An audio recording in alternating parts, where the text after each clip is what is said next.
Henry VIII executed more of his friends than his enemies, and more of his wives than his sins. That's not gossip, that's policy. His court wasn't a circle of nobles, it was a roulette table where everyone eventually lost their head. What time is it where you are? Midnight? 2? The hour when good people sleep and bad history wakes up. Perfect. Because tonight, you're not just listening. You're walking beside the most dangerous man England ever called king. You'll feel the heat of his temper, the weight of his appetite, and the silence that followed every scream he ordered.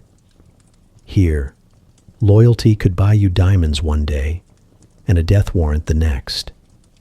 And if you're still awake, you clearly belong to this sleepless fellowship of the curious and the condemned. So subscribe. You've already survived the first minute. Now, take a breath. The guards are changing. The candles are low.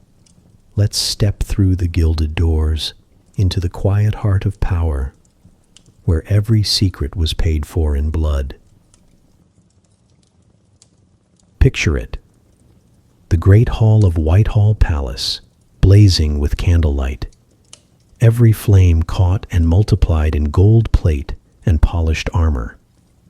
The air is thick with spice, nutmeg, roasted pheasant, and a whisper of sweat beneath the velvet. You take your seat among England's finest, pretending not to notice that every noble around you is calculating exactly how close they are to the king and how far they might fall. Henry VIII sits at the center like a sun that burns its own orbit. His beard glows auburn in the firelight, his jeweled fingers tapping a rhythm on the table. When he laughs, everyone laughs. When he frowns, knives pause mid-cut. You hear the scrape of silver on pewter, the flutter of nervous courtiers adjusting their sleeves, each gesture rehearsed, every smile sharpened to survive. Feasts, you might think, were celebrations. In Tudor England, they were auditions. The seating chart wasn't hospitality, it was a map of favor. To sit too far from the king meant obscurity. Too near, and you risked his temper, his jokes, his suspicion. Somewhere between comfort and peril lay the sweet spot. Visible, flattering, unthreatening. You could spend a lifetime perfecting it and still be moved 3 seats down by dawn. The meal begins. Servants glide like ghosts, their faces expressionless as they carry trenchers of roasted boar, gilded swans, and marchpane castles tall enough to shelter secrets.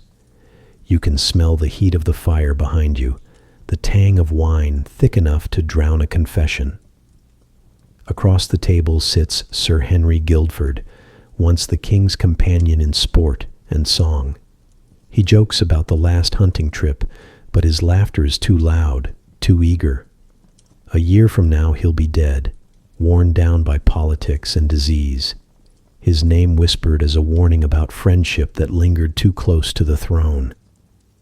Henry raises his goblet. The hall stills. You can feel the collective breath of the court waiting to see whom he'll toast, because a royal toast is never random. It's an anointment, or an accusation disguised as one. Tonight it's to loyalty, he says, smiling just a little too long at Thomas Wolsey. The cardinal bows, the jewel on his chest catching the firelight like a wound. Everyone drinks, but the wine tastes of metal. Rumors drift between courses. Someone murmurs that the cupbearer was changed last week, quietly, without explanation. Another swears the sugar almonds came from Spain, where poison is a family business. You pretend to laugh it off, yet you notice how each man hesitates before lifting his cup. Even Henry takes a ceremonial sip, then lets the goblet rest. He enjoys the theater of danger. At Tudor feasts, the conversation could kill faster than the food. A careless word about the Queen's favor, a compliment too rich, a prayer too short. And suddenly you'd find yourself the subject of royal concern. Spies disguised as jesters repeated every slip of the tongue. Pages carried more gossip than plates. And Henry remembered everything. He had a memory for both melodies and grudges. Halfway through the meal, the musicians begin a low dance tune, but no one moves. They're watching the king toy with his knife, tracing the edge along the grain of the table.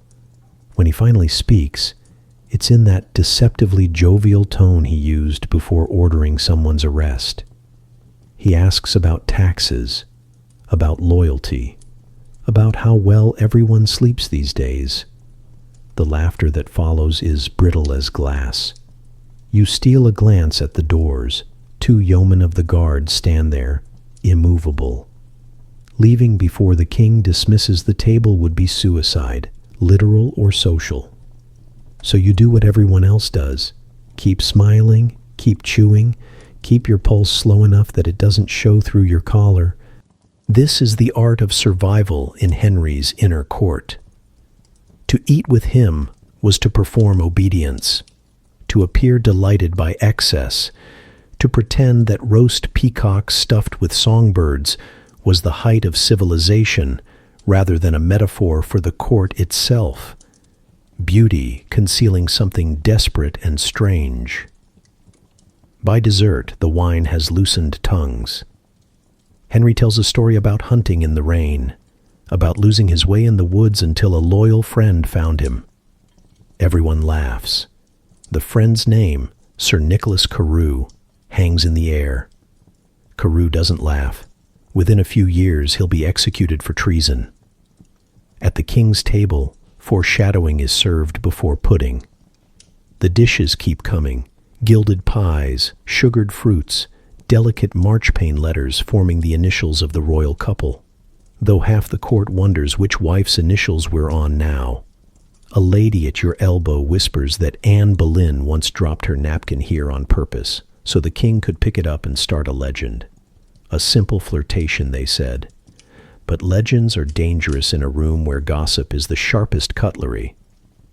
Henry leans back, satisfied.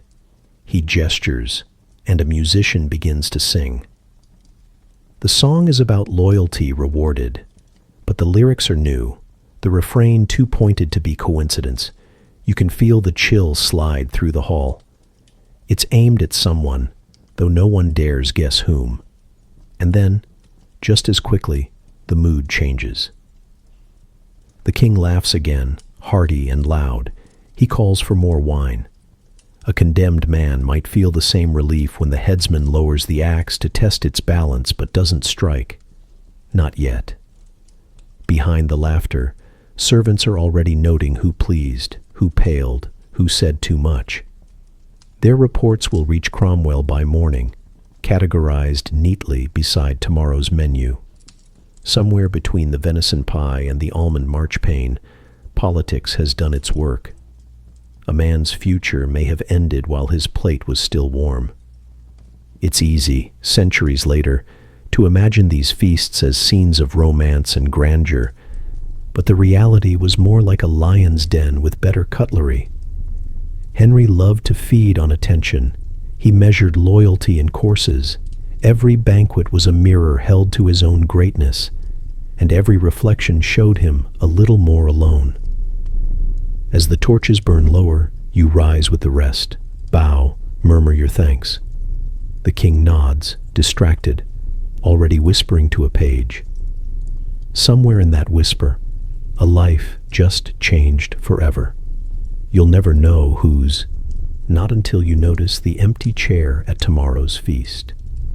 So you walk out slowly, trying not to look relieved, trying not to think about the chill of the night air outside and the heavier chill that will settle in this hall once the laughter fades. You made it through another dinner. For now. To eat with the king was to gamble your soul with the silverware. And most who played eventually lost. You've been invited somewhere no one in the Tudor court ever entered without trembling. The king's private closet. And before you picture a wardrobe crammed with velvet and gilt, understand this. In Henry VIII's world, a closet wasn't for clothes. It was the smallest, most dangerous room in England. A chamber barely large enough for a desk, a prayer stool, and the heavy breath of secrecy. No courtiers, no servants, not even the queen crossed its threshold unbidden. This was the king's sanctum, part chapel, part study, part confessional, a place where words could rewrite lives, or end them before the ink was dry. You're standing there now, in your mind's quiet eye. The air smells of wax and damp vellum. Candlelight catches the edge of a steel lockbox where letters are kept under guard, their wax seals broken only by the king's hand. On the table lies a half-finished note, a letter to Anne Boleyn, written in his clumsy, impatient script. The ink is smudged, the tone oddly human. My own sweetheart, I would you were in my arms, for I think it a very long since I kissed you. Romantic, yes, but not innocent. Those letters, later seized and burned, became both love poetry and evidence, written proof of obsession that would fuel her downfall. The room has no windows to the court, only a narrow slit to the chapel next door. Henry could hear the priests chanting, could glance toward the altar without leaving his secrets unattended. Even God had to eavesdrop here. When ambassadors came, they were summoned not to the grand halls, but to this tight, airless chamber. Henry liked to make powerful men sweat in small spaces. He would sit behind his desk, one leg aching from an old wound, pretending to write while his guests squirmed. And when he finally looked up, blue eyes, sharp as the edge of a blade, he already knew their business. His spies had whispered it to him the night before. Here, the king was never truly alone. His informants came quietly, secretaries, confessors, messengers who entered by the side door with tidings from abroad. A monk reporting on a rebellious sermon, a court lady trembling with rumor, a diplomat bearing coded news from Rome. Henry received them all in this one room, not his throne room, not the council chamber, but this candle-lit box of oak and silence. This was the laboratory where paranoia became policy, and if you listen closely, you might hear the scratching of quills, not just the king's, but his chief ministers. Thomas Cromwell often worked beside him here, drafting letters that could raise or ruin a man. Cromwell preferred ink to swords, though his words left longer scars. He once said, "A man may tell his secrets to paper, but paper will one day betray him." And he was right. From this very desk, Henry ordered the destruction of the letters he'd written to Anne, an act of royal housekeeping that fooled no one. The court had already copied some, whispering their contents in taverns and corridors. He called her sweetheart, they said. He promised her the world, and she promised him a son. In a court of silence, those words echoed loudest. But not all secrets were burned. Some were simply locked away. Henry's closet books, private records of his expenses and gifts, reveal a trail of quiet guilt. Jewels for courtiers who flattered him, pensions for widows of men he'd condemned, gold coins sent to monasteries he later destroyed. The king who broke with Rome still bribed heaven, just in smaller denominations. Imagine him here, late at night, his leg throbbing, his conscience even louder. The fire burns low. He flips through petitions, a request for mercy, a report of disloyalty, a suggestion for yet another tax. He signs each with a flourish, sealing it with the same fingers that once traced Anne's cheek. The wax hardens. The decision is final. Once, The closet door opened for a visitor who didn't belong. Queen Catherine of Aragon, his first wife. She'd come to plead her case, to remind him of decades of loyalty, of the daughter they shared. Henry didn't look up from his papers. "You are no longer my wife," he said. "God knows it. I know it. And soon the world will know it too." From that moment, Catherine became a ghost wandering her own palace, and this tiny room, this hidden place behind the throne, became the crucible of the Reformation. Henry's need for privacy birthed an entire new religion. You can almost hear the echo of it, the crackle of parchment, the steady drip of ink, the whisper of conscience in a man who wanted to control both kingdom and soul. The irony is that for a monarch obsessed with secrecy, Henry's life became an open wound. The very walls of this closet would later betray him. When Cromwell fell from favor, the locked chests were forced open, their contents catalogued by men hungry for leverage, every letter, every note, every sigh recorded. Privacy is power, until it's evidence.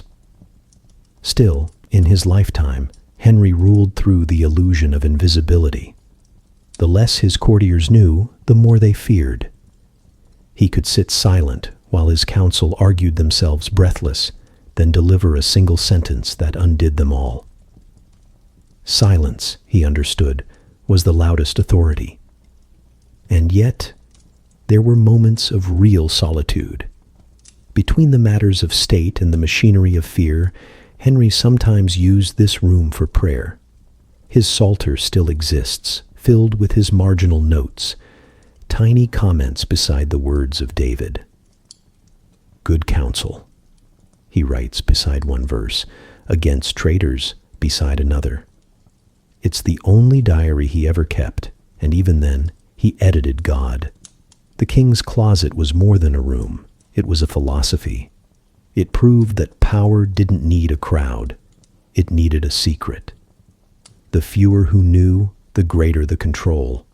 Every monarch since has practiced some version of the same art. The private file, the unrecorded meeting, the vanished correspondence. But none did it quite like Henry.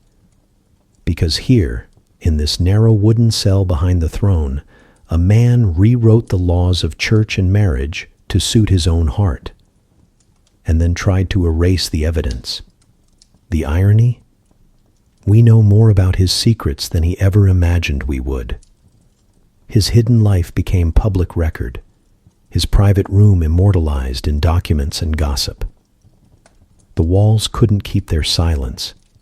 They simply learned to whisper across centuries. So when you picture the great King Henry, do not see him on a throne surrounded by courtiers. See him here, alone, hunched over parchment, sweat staining his collar, candlelight flickering on a ring too heavy for his swollen hand. This was where the real Henry ruled, not in sunlight, but in shadow. You meet her before the scandal, before the headsman, before the songs and the myths. Anne Boleyn doesn't enter history. She arrives, like a spark in dry grass. You can almost hear the rustle of her silk skirts as she passes, smell the sharp trace of clove oil she favored on her gloves. She doesn't glide the way other women do. She moves with purpose, like someone who already knows the room will rearrange itself around her. When she first steps into Henry's world, the court is Catherine of Aragon's, dignified, Spanish, steeped in ceremony and incense. Anne brings something entirely different, French-Polish, wit sharper than embroidery needles, laughter that makes the old men nervous. You can feel the shift, even now, as though someone just opened a window in a room that's been locked for too long. The men notice first, then the women, some admiring, most alarmed. And Henry? He's doomed the moment she looks directly at him instead of bowing. That single glance, light, daring, brief, ignites a fuse that will burn through kingdoms. Anne builds her own court within his, though no one dares call it that aloud. Her ladies-in-waiting, her poets, her allies among the reformist thinkers, they orbit her like satellites around a new sun. They trade ideas, verses, laughter, and the occasional dangerous book smuggled in from France. Tyndale, Luther, the forbidden language of Scripture in English, texts that make bishops twitch and spies take notes. She knows she's walking a knife's edge, but that's the only place she ever feels alive. By day, she teases the king with silence, answering his declarations with half-smiles and unreadable glances. By night, she writes letters that sound like prayers rewritten as love poetry. "I am yours, heart and body," she says, "and ever shall be." It's easy, centuries later, to paint her as either saint or serpent. The truth is trickier. She was both brilliant and reckless, clever enough to play the game, but too proud to pretend she wasn't playing. Her ambition wasn't greed, it was survival. In a world where women were prizes, Anne decided to be the prize giver. She studies Henry the way a falcon studies its handler, with fascination, calculation, and a small private contempt. She learns what pleases him, what frightens him, what makes him forget he's mortal. She listens while others flatter. She debates theology, something no mistress had ever dared to do. When he quotes scripture, she answers with a better verse. And the miracle? He loves her for it. You watch their courtship unfold like a secret performance. Every conversation has a double meaning. Every gesture carries political weight. When she accepts a gift, ambassadors write home. When she refuses, entire factions collapse. Henry begins to see himself not just as a king, but as a prophet destined to reshape the world, and Anne, his chosen instrument. Their passion becomes prophecy. Their court becomes church. Around them, the courtiers scramble to pick sides. Some join Anne's circle, scenting the rise of a new order. Others cling to Queen Catherine, whispering prayers and planning retreats to country estates. The palace buzzes with spies disguised as servants, confessors with ears sharper than conscience.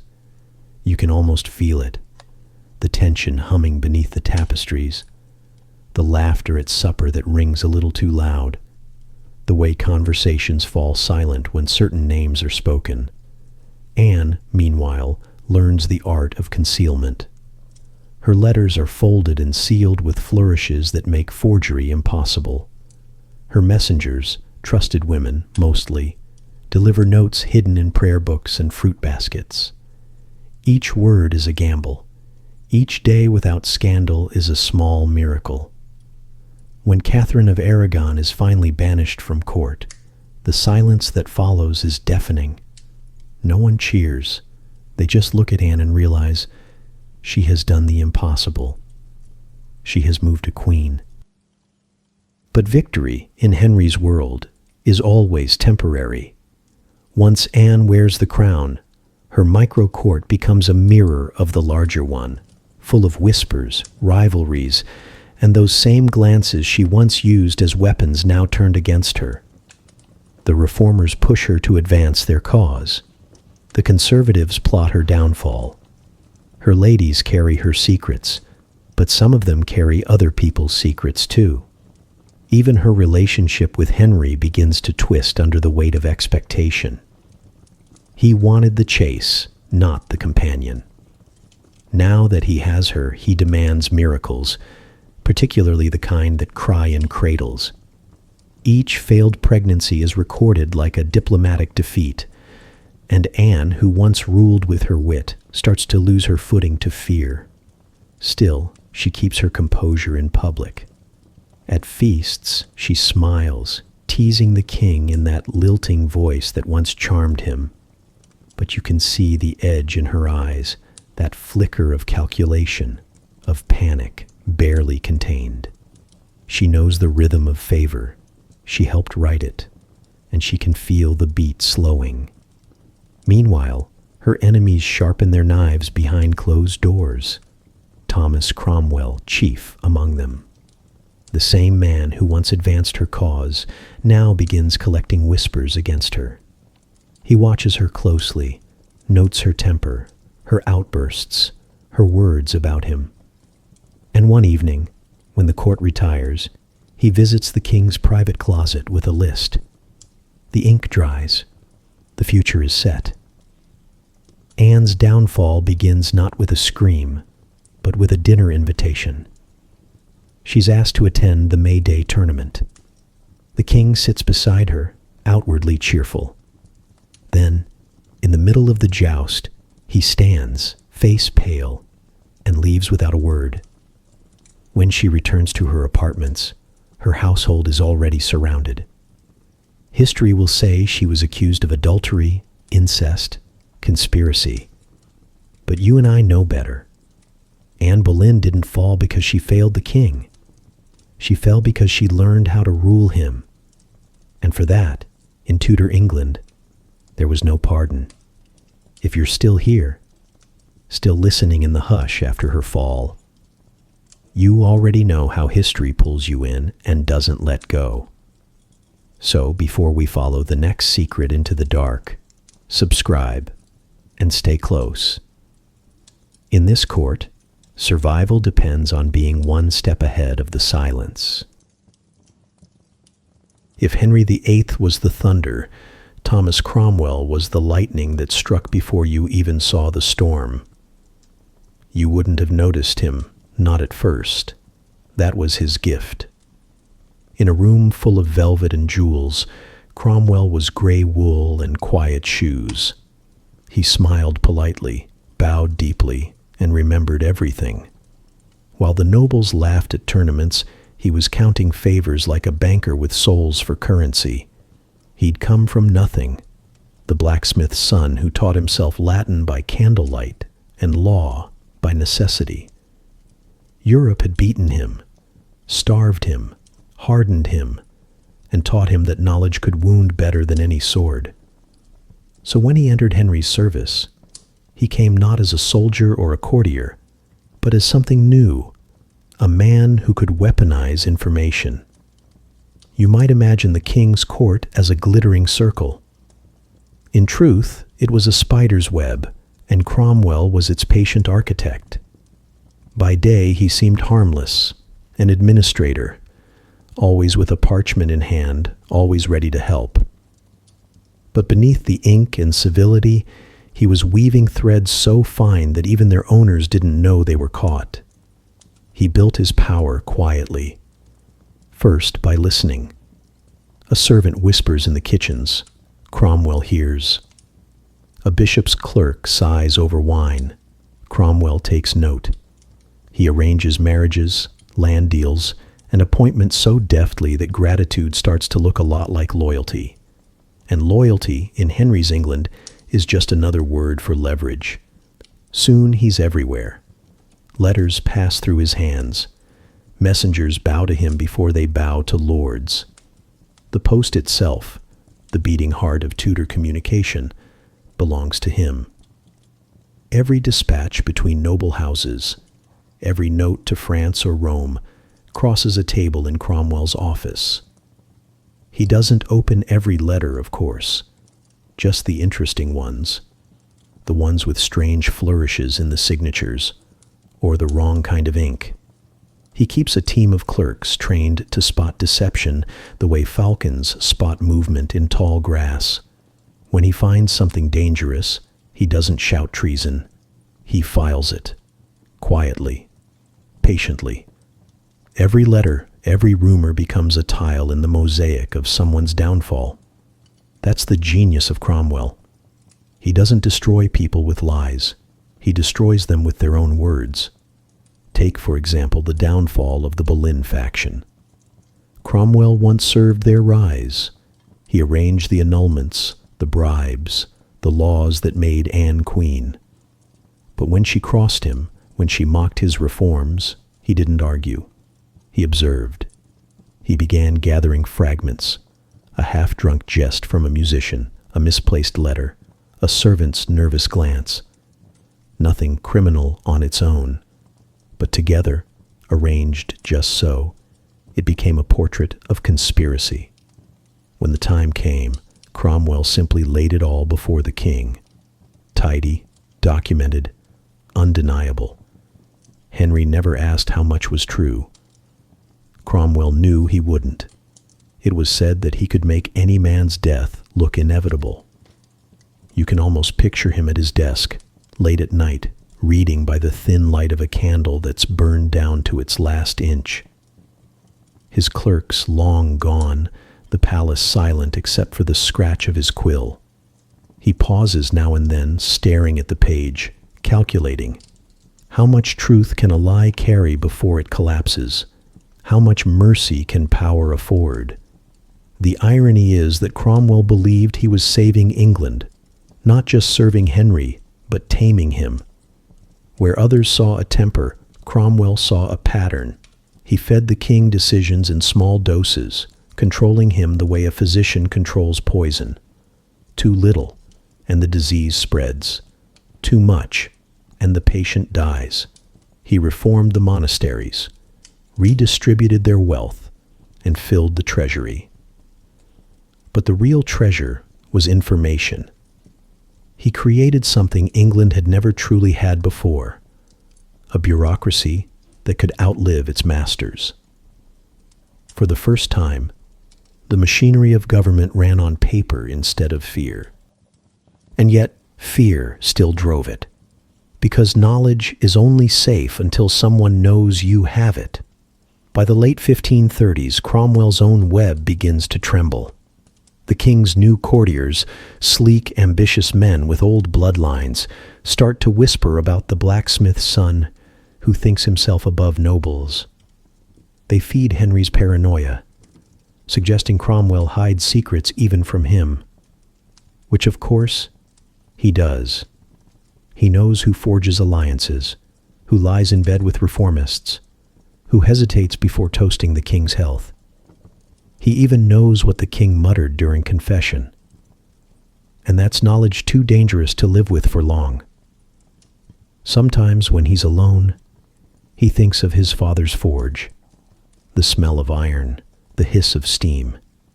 He sees the same thing in his own work, the shaping of men with fire and pressure.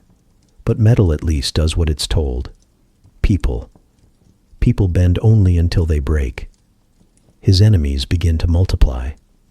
The Duke of Norfolk, the conservative bishops, even the king's new bride, Anne of Cleves, a marriage Cromwell arranged, and one Henry found deeply disappointing. The moment the king's pride is bruised, the spy master's fate is sealed. It's strange. The man who knew every plot in England never quite spotted his own. The summons comes one morning while he's drafting a proclamation. The guards enter quietly, almost respectfully. He looks up, understands instantly, and smiles.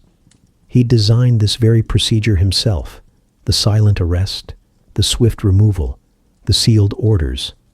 In the Tower, he asks for pen and paper. Old habits die last. He writes a final letter to Henry, loyal, pleading, dignified. The words of a man who still believes reason might matter. The king never reads it. When the axe finally falls, it's almost merciful. The web collapses without him, but its threads remain. England keeps his systems, his laws, his paper trails. The state he built endures, even as his name fades. And that's the tragedy of Thomas Cromwell. He wanted to master the game, but in the end, he was the game. He built the cage so well, he forgot he was inside it. You can almost hear it, the echo of boots on the cold stones of the Tower, the low hum of rain against the walls. It's May 1536. London smells of smoke, mud, and anticipation. Inside, Anne Boleyn, once queen, once the brightest star in England's constellation, waits for a verdict she already knows by heart. The trial isn't meant to discover the truth. It's meant to confirm it. And the truth, as Thomas Cromwell has written it, is as neat and cruel as a signature on parchment. You might imagine a courtroom filled with solemn justice, but this isn't Westminster Hall or Parliament. It's a stage, and the play has already been rehearsed. The audience? England's highest peers, sitting not as judges, but as witnesses to the king's will. Every robe, every powdered face, every jeweled chain gleams with obedience. You can smell the wax from the tapers, the ink from the scribes, who already know how the last page ends. Anne enters with grace that borders on defiance. You can picture her, the dark eyes steady, her chin lifted just enough to remind them all she was once their queen.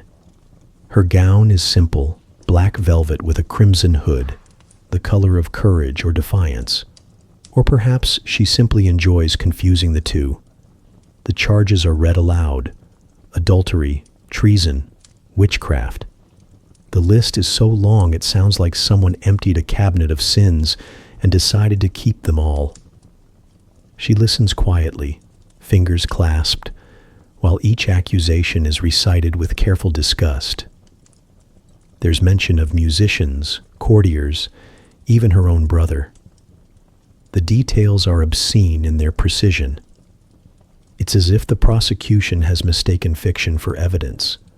But then, that's exactly what Cromwell wanted. Each witness has been coached. Some with threats, some with promises, some with nothing more than fear. Mark Smeaton, the poor musician accused of sharing her bed, confessed after a single night in the Tower. Though confessed might be too generous a word for what happens when chains do the talking.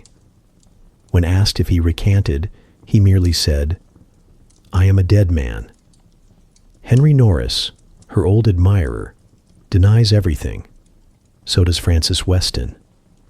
So does her brother George Boleyn, who stands accused of unspeakable crimes simply because his loyalty was louder than his survival instinct. It doesn't matter.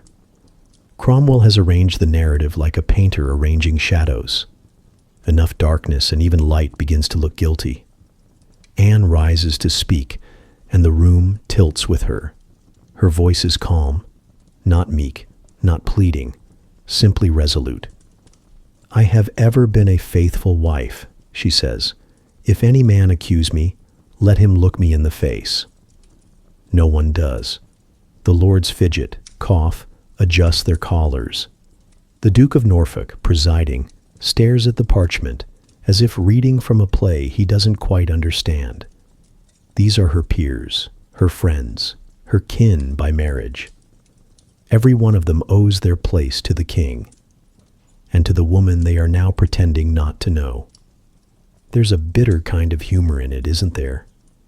Anne, who once mastered this game of glances and silence, now finds herself beaten at her own craft. She used charm to rise, and now charm itself is evidence. Too witty for modesty, too clever for obedience, too proud for pity. A woman who spoke her mind in a century that only wanted her body. The irony is as sharp as the blade waiting for her. Outside, the crowd gathers. The merchants and apprentices and gossip mongers of London. They've heard the rumors, of course. The Queen accused of sleeping with half the court, of enchanting the king, of mocking his manhood. Scandal is cheaper than bread, and just as filling. Back inside, Cromwell watches from the shadows. He says nothing. He doesn't need to. Every outcome has been arranged like clockwork, the gears turning silently toward inevitability. He isn't cruel for cruelty's sake. In his mind, this is justice, or perhaps mercy, the mercy of efficiency. Anne's speech ends with a final bow of dignity. She says she prays God will save the king and give him long life. It's the kind of line you say when you know the audience has stopped listening. Then comes the verdict. The Duke of Norfolk clears his throat. His voice trembles just slightly, not with pity, but with the terrible weight of obedience. Guilty. The word falls like a hammer. One word for a queen, one for her brother, one for the others already waiting their turn. And then the sentence, death by burning, later mercifully commuted to beheading. By the sword, not the axe, someone whispers, as if the choice of blade could redeem the choice of justice. You can almost feel the silence that follows. The hall exhales. The scribes dip their quills again. A guard shifts his feet. And Anne? She stands still for a long moment, eyes closed, as if listening to something the rest of them can't hear. When she opens them, she smiles. Faintly, ironically.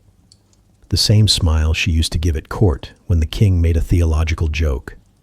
It's a look that says, "So this is how it ends? How dull." She turns and walks out, escorted by soldiers, her steps soft against the stones. Somewhere in the distance, a raven croaks. Or maybe it's just the sound of a quill scratching the record of her fate. History will argue forever about whether she was guilty or innocent, witch or saint, martyr or opportunist. But here, in this moment, she's simply a woman caught between love and law, and neither one has room for her. In the weeks that follow, the courtiers will pretend to mourn, then quickly learn to smile again. Henry will marry Jane Seymour before Anne's head has cooled. Cromwell will be promoted, praised, even thanked. And yet, late at night, when he's alone with his papers, he'll find her name scribbled in the margins of memory like a blot of ink that won't quite fade. The tower will keep its silence. The cobblestones will forget her footsteps. But the echoes of her trial, that cold, practiced injustice, will linger in every English courtroom for centuries. Because justice was not blind in Tudor England. It simply kept its eyes on the king. You can almost feel the quiet after the storm, the kind of silence that only follows public destruction. Anne Boleyn is gone. Cromwell stands taller than ever, and the palace, for a fleeting moment, smells of safety. But not for long. Henry VIII's court never stays still. It breathes, it shifts, it hungers for a new heretic. And this time, the crown's appetite turns toward conscience. Sir Thomas More was once the king's dearest friend, his confidant, his intellectual equal, the man who could match Henry's wit and still make him laugh. Together they studied theology, debated Erasmus, and mocked the corruption of Europe's princes. Henry admired him not only for his mind, but for something rarer in this court of survivors: integrity. And that, of course, was the problem. You see, Henry had a fondness for honest men, right up until their honesty disagreed with him. You can imagine the two of them in better days, seated by the fire.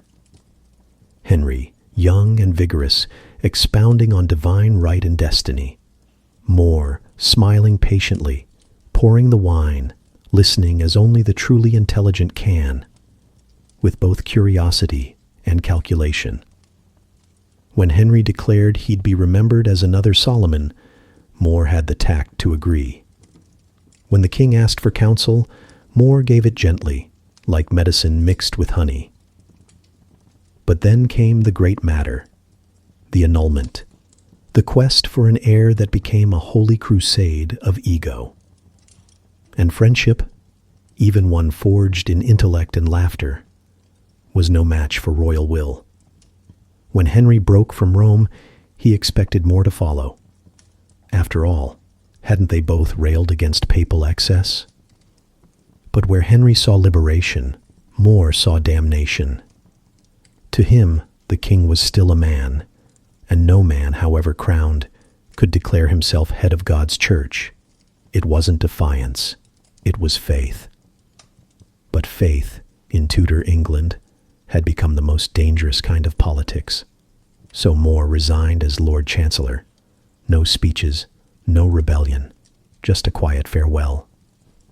"I thank His Majesty for all his goodness," he said, "and I pray God he may send him good counsel."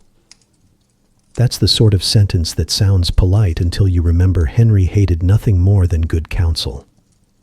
He left court, retired to his home in Chelsea, and tried to live quietly among his books. But silence in a noisy court draws attention. Refusing to take the oath of supremacy, to swear that Henry was the supreme head of the church, made him, in the king's eyes, a traitor. And in Cromwell's office, traitors were dealt with by schedule, not sentiment. When they came for him, More didn't resist.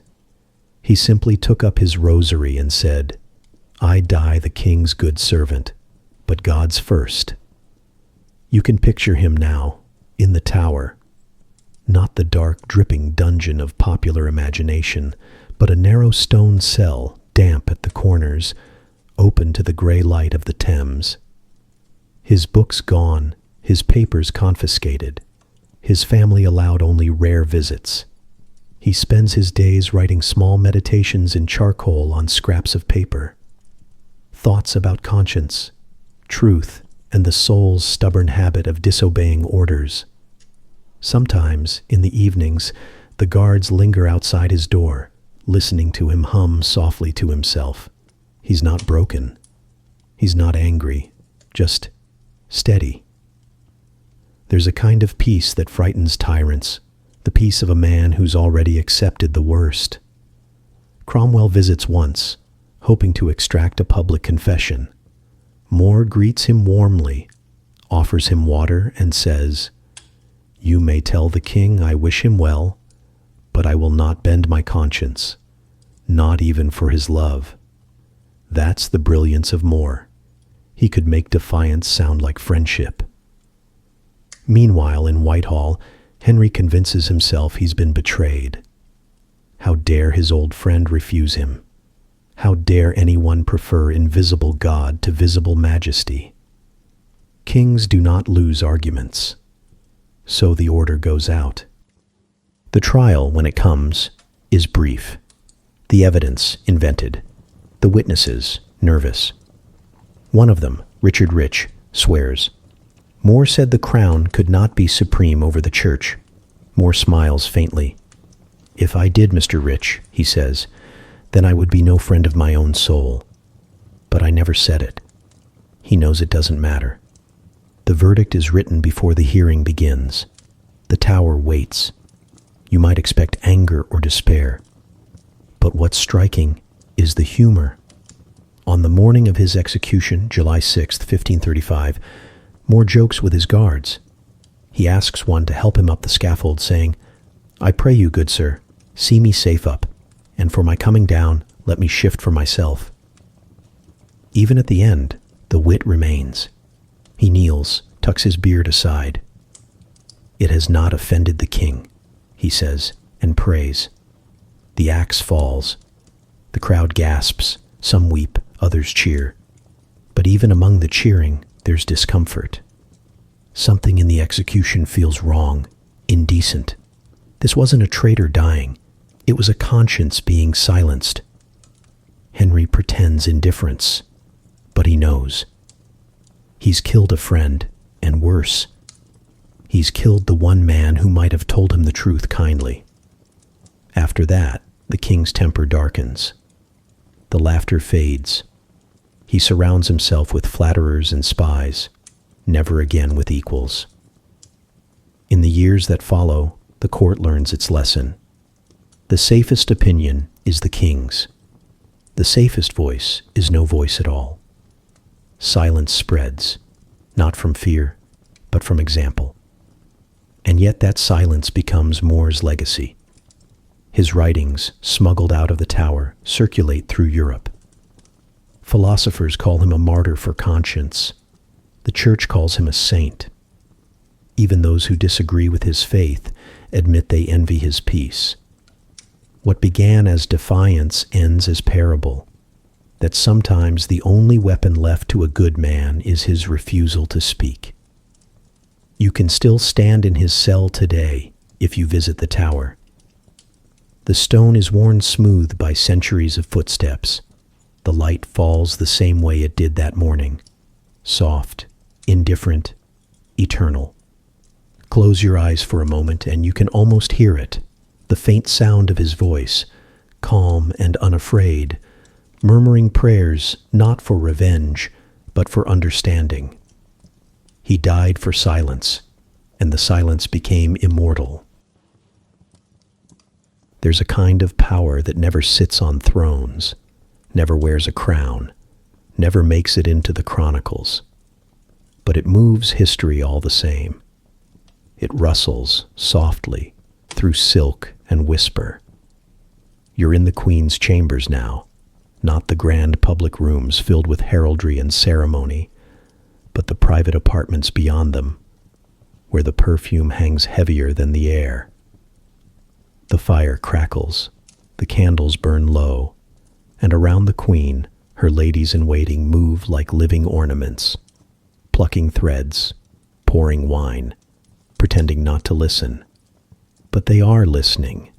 They always are. These women, the daughters of noble families, the cousins of courtiers, are the quiet machinery of the Tudor court. They carry secrets in satin, deliver messages with curtsies, and trade information with the precision of diplomats. To the untrained eye, their decoration. To anyone who's survived this long, their danger with embroidery skills. You'd think a queen would find comfort among them, but the truth is crueler. Her ladies are both her shield and her snare. When Anne Boleyn ruled, her household was a small empire of whispers, each lady chosen not only for grace but for usefulness. Some leaned Protestant, others Catholic, each faction convinced they were her true confidants.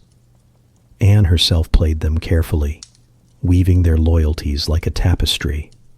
She trusted a handful, tolerated the rest, and watched them all. Yet even the best-placed thread can unravel. Letters were the bloodstream of the Tudor court, and the ladies-in-waiting were its arteries. They hid folded notes in sleeves, hems, even inside prayer books. A queen's smile in chapel might mean nothing, or it might mean deliver the message. One glance could arrange a meeting. A dropped handkerchief could send a warning. Courtly manners were code, and the Queen's women were fluent in it. But here's the danger of living by secrets. Once you learn to conceal, you never quite stop. When Henry tired of Anne and turned his attention to Jane Seymour, her ladies were already changing allegiances before the ink on the accusations dried. Some wept sincerely for their mistress and quietly packed away her jewels. Others wrote to Cromwell, offering information for the good of the realm. Loyalty in Henry's court had an expiration date. Still, don't judge them too harshly. They were survivors in a palace built for martyrs. A careless word, a smile at the wrong time, a letter read by the wrong eyes, any of it could end at the scaffold. They learned early that affection was dangerous and friendship was a form of espionage. Imagine it. Long nights in the Queen's chamber, brushing her hair, listening to her sigh over the king's tempers, his absences, his doubts. The fire low, the walls close, the scent of lavender fading into wax and worry. The lady listening nods, murmurs sympathy, perhaps even believes it. And then when she leaves, she repeats every word to her husband or brother, who repeats it to his patron, who repeats it to Cromwell. And just like that, a private conversation becomes a political event. Not all the ladies were spies, of course. Some truly loved their mistresses. Catherine Parr's women, especially, shared her piety and risked their lives to protect her Protestant writings. When the king's men came searching for forbidden texts, one lady hid them beneath her skirts, standing motionless while the guards rifled through the queen's bookshelves. She trembled, but not enough to give herself away. The courage of that stillness saved them both. Others weren't so lucky. Catherine Howard's chamber, years later, was a theater of giggles and peril. The young queen trusted her ladies far too easily, shared too much laughter, too many secrets. When her past came knocking, a foolish romance from before her crown, it was her own attendants who whispered the tale to the wrong ears. One by one they were questioned, then arrested. Friendship became testimony. Testimony became execution. In this court, betrayal was rarely malicious. It was practical. And yet, for all the deception, there was tenderness too. Queens, after all, were human before they were symbols. Late at night, when the feasts were over and the corridors finally hushed, they leaned on these women not as courtiers, but as confidants.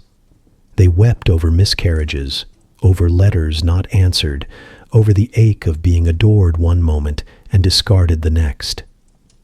And their ladies, the same ones who might betray them tomorrow, held their hands, wiped their tears, and whispered prayers they half believed. Because who else could they confide in? The king? Impossible. The men of the council? Dangerous. Only another woman could understand what it meant to live in a gilded cage and smile like it was paradise. Sometimes, history forgets that. It remembers queens and kings, but not the hands that laced their gowns, the ears that heard their confessions. These women moved in the margins, yet without them, the whole story falls apart. You can see them even now if you close your eyes. Walking softly through the candlelight, faces composed, voices hushed, secrets folded neatly into the fabric of their gowns, each one balancing the impossible. Devotion and deceit, tenderness and terror. They are the ghosts of the palace's quiet hours, not the ones who haunt, but the ones who remember. So when the records speak of treason, of adultery, of plots born in chambers, remember that behind every accusation there was always a woman with a letter tucked into her sleeve, wondering whether she was delivering salvation or her own undoing. Because in Henry's court, silence could save you, but sometimes it could destroy you too. And if you listen hard enough, past the rustle of silk, past the echo of prayers and the whisper of gossip, you can almost hear it. The faint, nervous laughter of women pretending not to know their lives hang on the words they haven't yet spoken. Even the whisper of silk could be a confession. And if you've listened this far, leaning in like one of those ladies at the queen's side, admit it, you love a dangerous secret. So before the next one slips through the corridor, subscribe and stay close. In Henry's court, it's the listeners who survive longest. There's a reason the courtiers of Henry VIII never looked too long at the Tower of London. Its silhouette on the Thames wasn't just stone and history.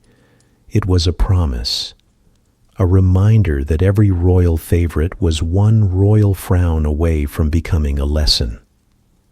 Executions, under Henry, were not mere punishments. They were performances, civic sermons with blood for punctuation. And like all good theater, they followed a script. It began not with the blade, but with the paperwork, a warrant written in the king's name, sealed with wax, as red as what it would soon replace. The document would be carried by a messenger who knew better than to read it, even aloud to himself. The condemned's name would be recorded in one hand, the date of execution in another. Bureaucracy and mortality, stitched together by ink. Sometimes the condemned was told the night before, sometimes only at dawn. It depended on the king's mood and the degree of cruelty deemed educational. At the Tower, preparations were efficient, almost tender. The carpenter would check the scaffold, ensuring the planks were strong enough for the weight of guilt and audience alike. The axeman or swordsman would sharpen his tool with the care of a musician tuning an instrument. The priest would rehearse the final absolutions. Everyone knew their part. And then came the prisoner. You might think fear ruled these final moments, but more often, it was exhaustion. The condemned had already rehearsed this scene 100 times in their mind. They had watched friends vanish through the same doors, heard the same footsteps fade into legend. By the time they climbed the steps, there was a strange peace to it, the calm of inevitability. It was said that noblemen died with jokes. Sir Thomas More, we remember, asking the headsman to help him up and promising to shift for himself on the way down. Cromwell, years later, bowing to his own executioner and saying he forgave him the tremble in his hands. Even Anne Boleyn, with her dark wit, thanked the French swordsman for his skill. "I have but a little neck," she said, touching her throat with that fatal elegance only queens possess. The crowd came early on execution mornings, merchants, apprentices, women with baskets of apples, children clutching hands too tightly. The execution was not tragedy. It was entertainment. The death of a nobleman was a free play, the king's justice made flesh. Vendors sold pies. Pickpockets worked the fringes. And from the platform, the condemned would look down and see not faces, but a living blur of appetite. Some prayed, some jeered, most simply watched the way you watch a thunderstorm, with awe and a little disbelief that nature could be so casual. Before the axe fell, there was ritual. The condemned knelt, removed their outer garment, and gave a short speech, always loyal, always forgiving. "I die the king's good servant," they would say, even when the king was the reason they died. There was no bitterness in it, at least none permitted. It wasn't just piety, it was policy. To forgive publicly was to die correctly. To die correctly was to protect your family, your fortune, and your posthumous reputation. In Henry's world, even death was a negotiation. Then came the stillness, the headsman standing poised, blade gleaming, the murmurs of the crowd fading into breathless quiet. You can imagine that silence, not peace, but suspense. The air stretched taut, and then, in an instant, the sound, the thud of the blade, the dull applause of flesh against wood, the hiss of the crowd's collective inhale. A few seconds of chaos, a child crying, a bird startled into flight, a drop of blood darkening the straw. It was over, but not finished. The head was lifted, the executioner's voice booming, "Behold the traitor's head!" A ritual of humiliation, a punctuation mark of power. And the crowd, well trained in its lines, cheered. The corpse would be taken away quietly, sometimes buried near the scaffold, sometimes allowed a family tomb. But the head had more work to do. It would be paraded on a pike, displayed on London Bridge or Tower Hill, left to speak without words, a warning to anyone still confusing ambition with destiny. You can't help but marvel at the efficiency of it all. Henry's regime turned execution into an institution, part moral lesson, part mass spectacle. The court knew it too. Courtiers would discuss the latest beheading over breakfast, not with horror, but with the detached interest others reserve for gossip. "A pity," they'd murmur. "He was clever, but too clever." Behind the humor lay terror. Because in Henry's court, death was contagious. One man's disgrace could stain an entire circle. The trick was to appear useful but unthreatening, to keep one's head, literally, by keeping one's mouth shut. The king himself rarely attended these spectacles, though he followed every detail. Reports were sent to him describing the crowd's reaction, the condemned's last words, the executioner's competence. He wanted the mood of the nation as much as its obedience. Did the people cheer? He'd ask. Did they fear? Because for Henry, fear was the truest loyalty, and there was art in it, make no mistake. He changed punishments like an artist adjusting palette, drawing out mercy when he needed affection, cruelty when he wanted awe. Some died by fire, others by rope, others by the clean grace of a single stroke.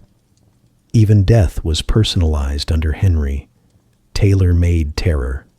Sometimes, when a condemned man faced the block, the executioner's axe would falter, not by accident, but intention. 3 blows where one would suffice.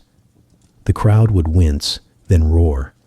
It reminded them that no man's death was ever entirely in his own control. Even dying required the king's consent. And yet, among all this horror, there was something strangely human. The final forgiveness, the brief prayer, the acceptance. The condemned didn't die for the king. They died in sight of him. And somehow that distinction mattered. It turned murder into ceremony, tyranny into theater. You can picture the aftermath, the scaffold empty, the crowd dispersing, the sun climbing indifferent above it all. The executioner wipes his blade. The priest gathers his book.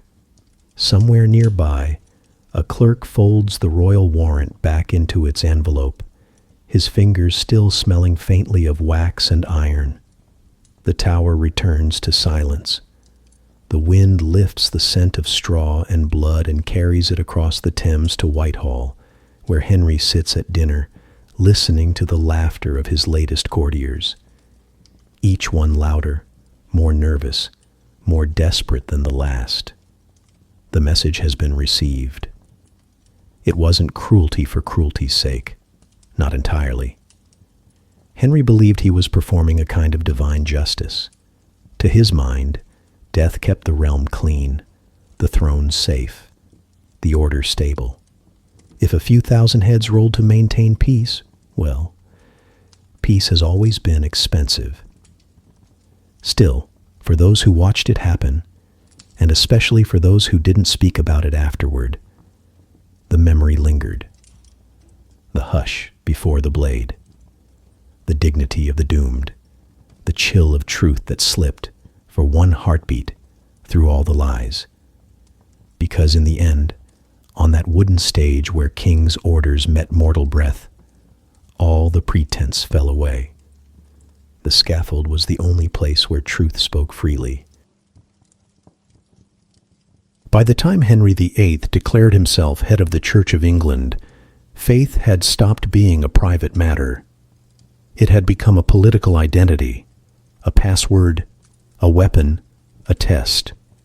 And nowhere was that transformation more dangerous than inside his own palace. You might imagine court religion as all incense and Latin, but by the 1530s it was closer to espionage with hymns. The chapel was a battlefield fought in whispers and winks, a place where your soul and your reputation were bound together and one could damn the other. Each morning, courtiers gathered for Mass, kneeling shoulder to shoulder, pretending to share belief. But if you looked closely, you'd notice who mouthed the Latin and who stayed silent, who bowed at the elevation of the host, and who hesitated just long enough for it to be noticed. These small gestures, a pause, a missing sign of the cross, could send a man to the tower. Religion, under Henry, was not a matter of doctrine, it was a matter of allegiance. After breaking from Rome, the king ordered every subject to swear to his supremacy over the church. Some did it loudly, others whispered it through clenched teeth, and a few, the reckless or the devout, sometimes both, refused entirely.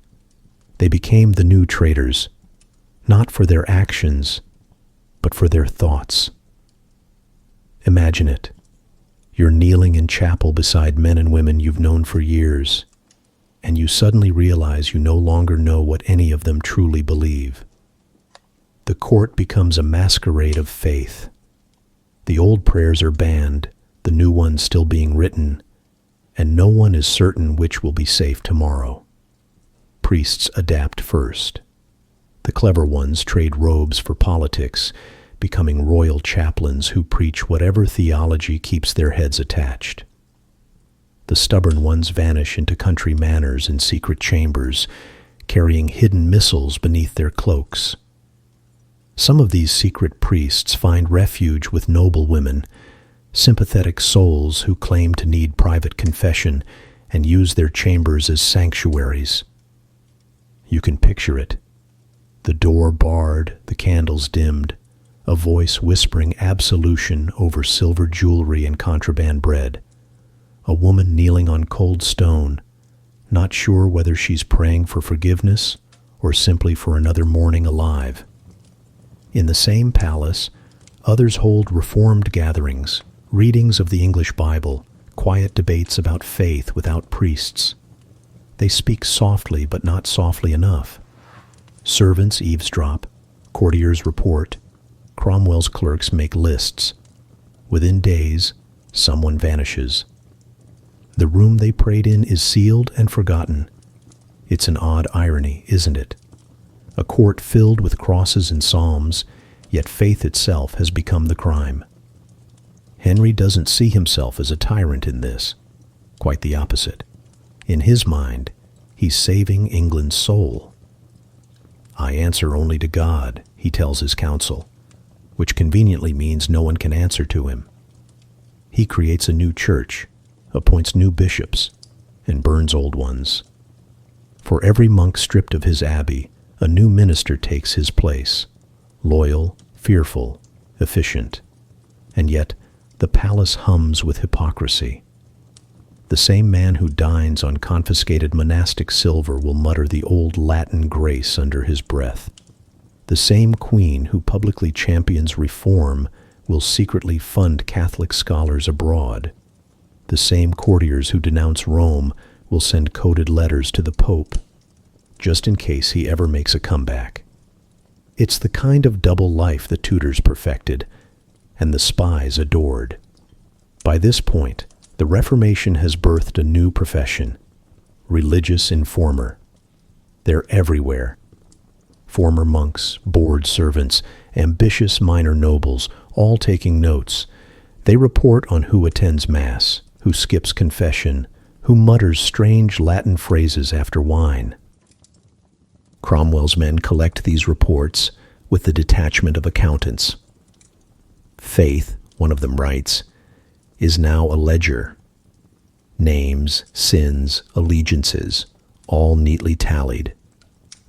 You can see the genius in it. Confession and intelligence gathering become the same thing.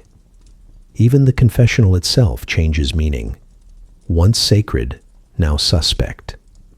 Spies pose as priests, listening not for sins, but for sedition. True priests disguise themselves as gardeners or tutors. You can walk through the palace garden and hear the faint murmurs of theology drifting from hedges, punctuated by the rustle of skirts and the creak of boots. The paranoia reaches absurdity. A bishop is accused of heresy for quoting the wrong psalm. A maid is questioned because she crossed herself before serving dinner. A noblewoman faints during prayer, and half the court debates whether it was the Holy Spirit or bad shellfish. And through it all, Henry remains serenely certain he has God's approval. Why wouldn't he?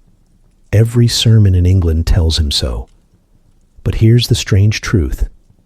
Amid all this fear, genuine faith still flickers. In the hidden masses at midnight, in the smuggled scriptures read by candlelight, in the trembling voice of a woman risking everything to whisper a prayer in Latin. It's dangerous.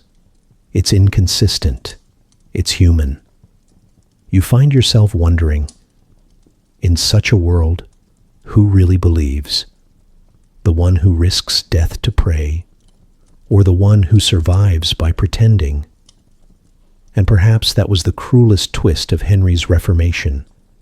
It forced people to choose between their soul and their safety. Every act of devotion became a gamble. Every prayer, a confession of politics. By the end of his reign, England's faith is a patchwork, half reformed, half remembered. The monasteries are gone, their stones repurposed for noble estates, the altars stripped, the relics scattered. But the fear remains. People have learned that faith, like power, is best kept quiet. There's something grimly comedic about it all. The thought of a king so desperate to save his soul that he nearly loses his entire country doing it. And yet, for all his contradictions, Henry's spiritual chaos achieves something lasting. It forces England to live with disagreement. Out of fear, it accidentally invents tolerance, or at least the habit of pretending to have it. If you close your eyes now, you can almost hear it. The low murmur of a divided court, two prayers rising at once, one in Latin, one in English. The same God, the same desperation, two different audiences. And somewhere in between, a king, certain that heaven itself prefers him to the Pope. Because by the end of Henry's rule, religion isn't about salvation anymore. It's about allegiance. Heaven became a political faction. Every tragedy in Henry VIII's court begins the same way, with someone smiling in the wrong direction. Catherine Howard was barely 19 when she became queen, though in Henry's palace, youth was both crown and curse. She arrived like a spring breeze in a kingdom grown weary of politics and grief. Her laughter echoed down the corridors like music from another century, one where kings were young and wives were not afraid. Henry was 50, swollen with power and old injuries, desperate to feel something other than pain. When he looked at her, he didn't see a girl. He saw a mirror that still reflected his youth. To her, the king was not a man, but a myth, until the myth started breathing in her direction. You might almost pity them, if pity survived long in this court. When Catherine became queen, the palace brightened overnight. Feasts returned. Musicians played again. The king smiled in public. For a brief and dangerous season, it looked as if England might have a happy household. But the Tudor court never allowed happiness to exist unaccompanied. Behind the laughter, there were letters. Always letters. Catherine's household was filled with familiar faces from her youth.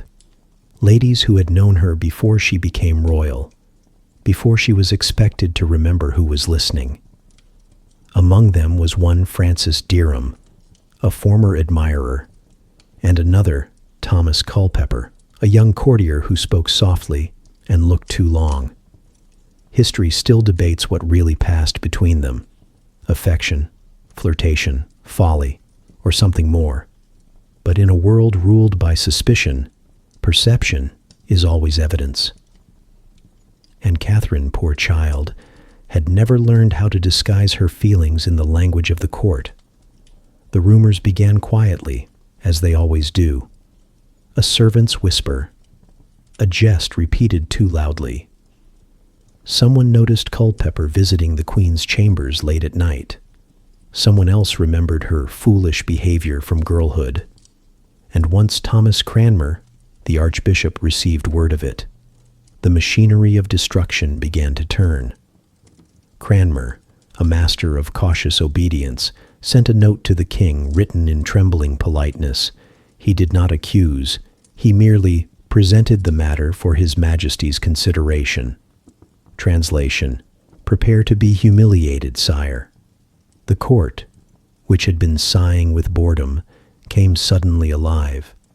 Nothing delighted courtiers more than watching someone else fall, especially a queen. Gossip spread faster than grace. One courtier was said to have compared it to a masque where the music was scandal. Imagine Catherine then, the corridors growing colder, smiles tightening, her attendants suddenly formal. She senses the shift before she understands it. Henry stops visiting her rooms. The music fades.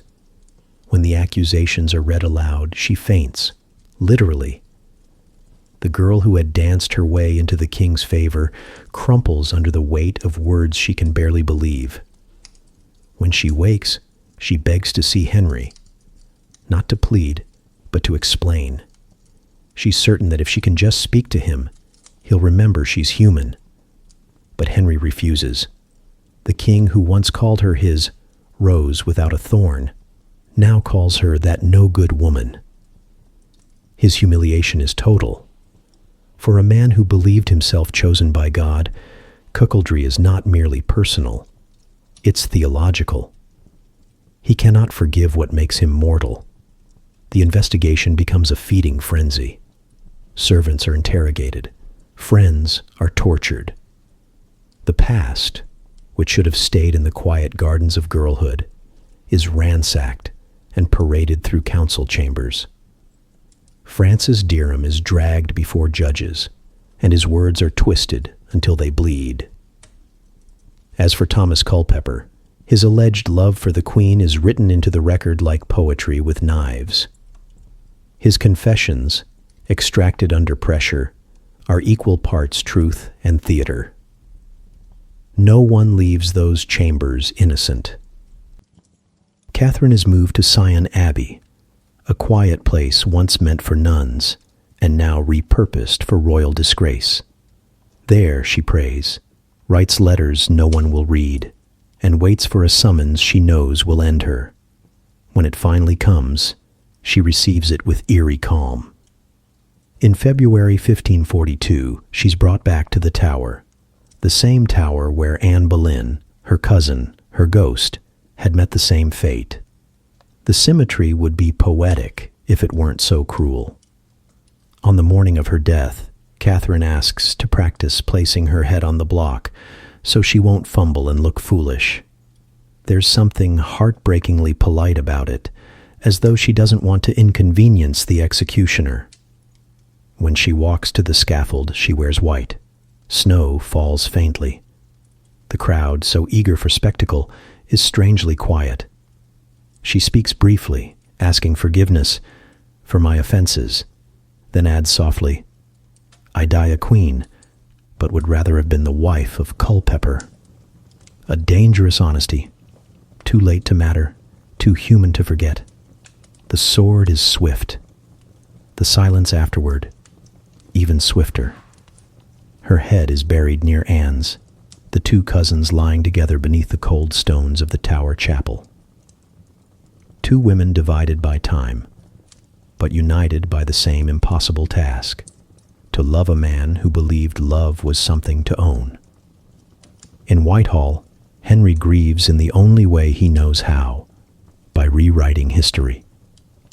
He orders Catherine's name struck from every record, her portraits removed, her mottos erased.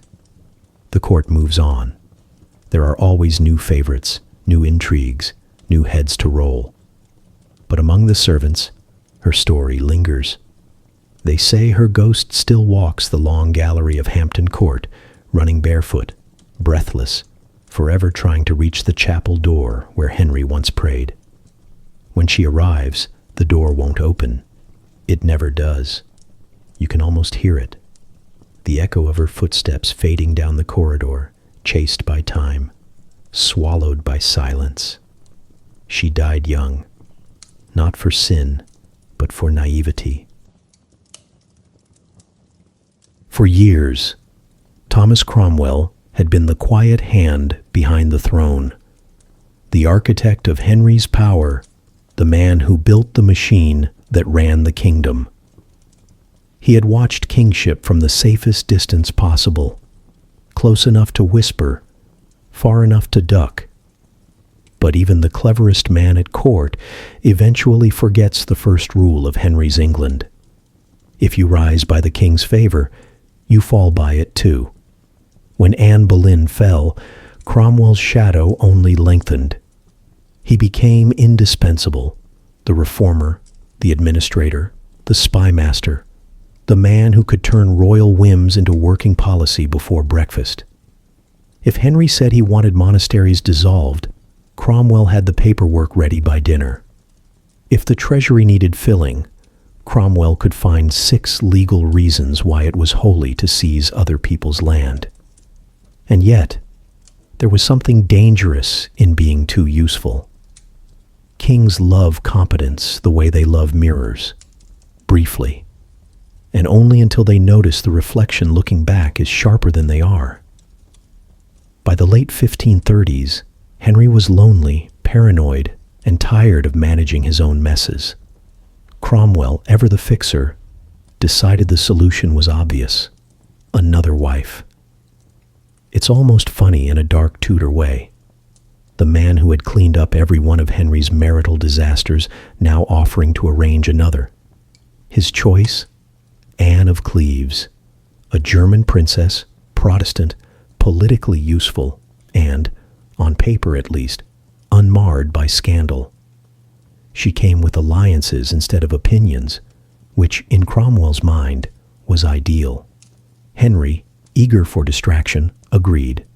A portrait was commissioned, the great Hans Holbein himself, master of flattering detail. The painting showed a serene, soft-faced woman, modestly dressed, hands folded like someone who wouldn't ask too many questions. Henry was delighted. He said she looked a goodly woman and of right personage, and so Cromwell arranged the wedding. The ink was barely dry before the bride set sail. Then came the moment that destroyed him, the meeting. Henry, in a fit of romantic theatrics, decided to surprise his future bride. He disguised himself, badly, and rode out to meet her as she arrived in England.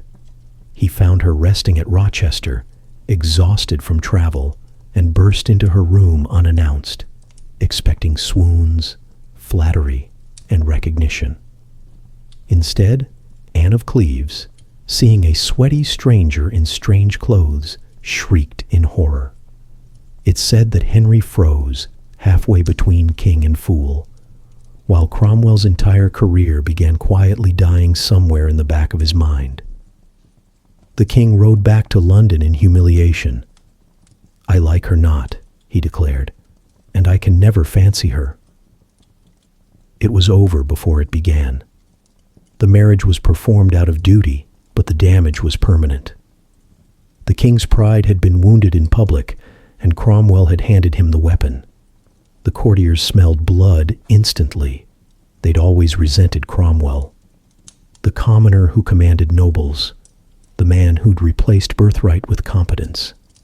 He had no title by heritage, only by usefulness, and now his usefulness had expired. The Duke of Norfolk, his old rival, began whispering. So did Gardiner, the conservative bishop. The word they used was heretic, a convenient term that could mean anything from disagrees with me to might outlive me. Meanwhile, Henry brooded. The same man who had once called Cromwell the most faithful servant I ever had now muttered about false counsel and treacherous advice. And in the Tudor court, when a king started talking to himself, men started dying. Cromwell tried to recover. He moved fast, securing the annulment, smoothing every political crack, pretending the humiliation hadn't happened. He even hosted banquets, smiling as if the floor beneath him wasn't beginning to tilt. But his enemies were faster. In June 1540, the council summoned him unexpectedly. He entered the chamber as master secretary and left it under arrest. The guards stepped forward, the air thickened, and for the first time in a decade, the king's right hand found itself without a king to protect it. The irony was exquisite. Cromwell had designed the very system now consuming him.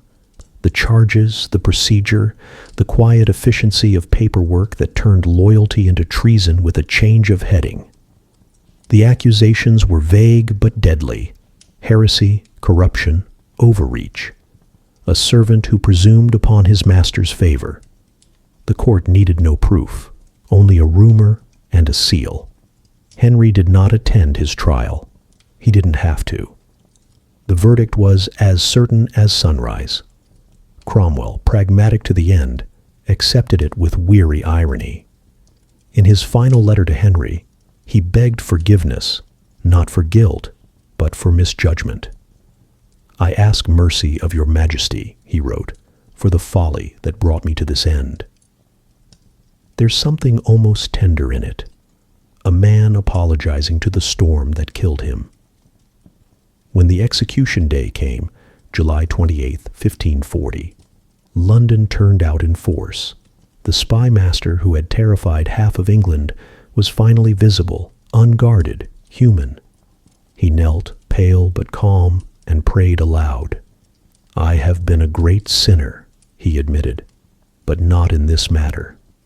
The crowd waited for arrogance, for bitterness, but heard humility instead. It was almost disappointing. Then the axe fell, clumsy and slow. It took several strokes. Even in death, Cromwell could not rely on competence. And while his body cooled on the scaffold, Henry was elsewhere, at a wedding feast.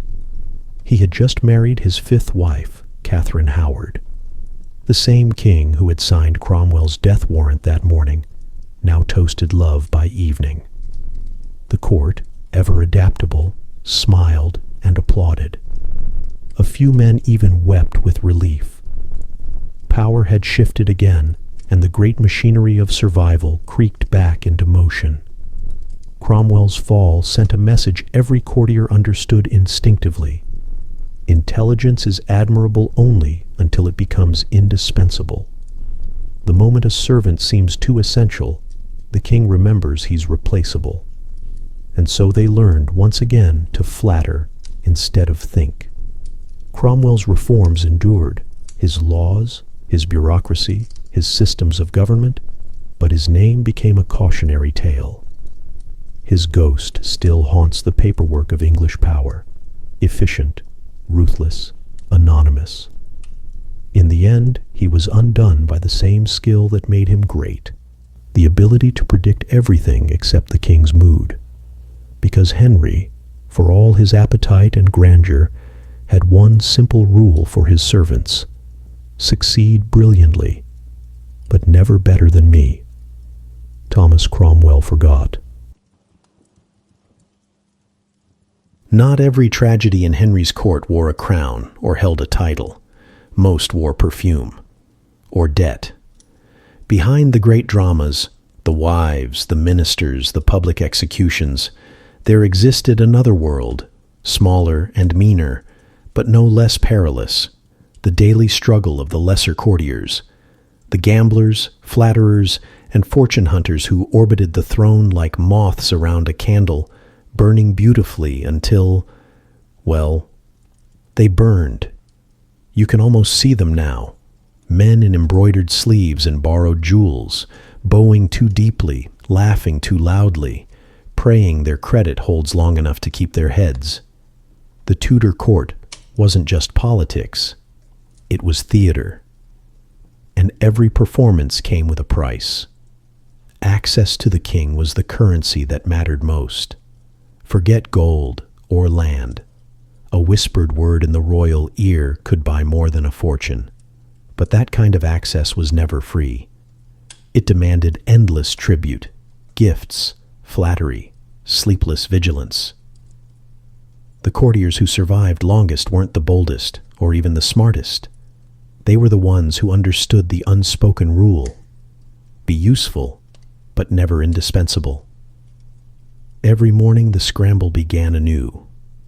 Before dawn, servants hurried to the royal chambers, hoping to secure a place in the day's procession. Who would hand the king his shirt? Who would fetch the wine? These were not trivial honors. They were opportunities to speak, to be seen, to remind His Majesty that you existed.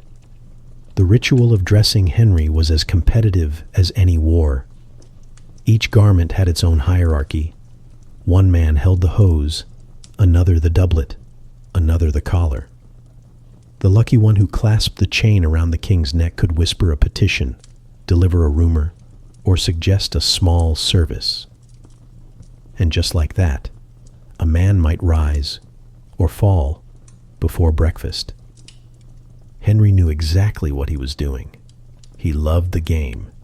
He encouraged rivalry among his attendants, watching them scramble for his attention the way falcons fought for scraps. It was his daily entertainment, his reminder that power meant never needing to ask twice. And then there were the gifts. Always the gifts. No one left the king's presence empty-handed, or arrived that way either. To give was to survive. Courtiers spent fortunes they didn't have on offerings: a jeweled dagger, a rare tapestry, an exotic hawk. Some even gave gold-plated prayer books, hoping a touch of piety might sweeten the transaction. One courtier once presented Henry with a mechanical clock shaped like a castle. It chimed every hour with a tiny fanfare of trumpets. The king adored it for a week. Then he gave it away to someone else. The courtier, bankrupt, was later arrested for fraud. Moral of the story? Never outshine your monarch's attention span. Others tried different tactics. They bribed the gatekeepers, secretaries, ushers, the men who controlled the royal schedule. These minor officials wielded quiet, terrifying power. A well-placed coin could turn an audience into a whisper of hope. A poorly timed bribe could turn into evidence of treason. You can imagine the tension in those corridors.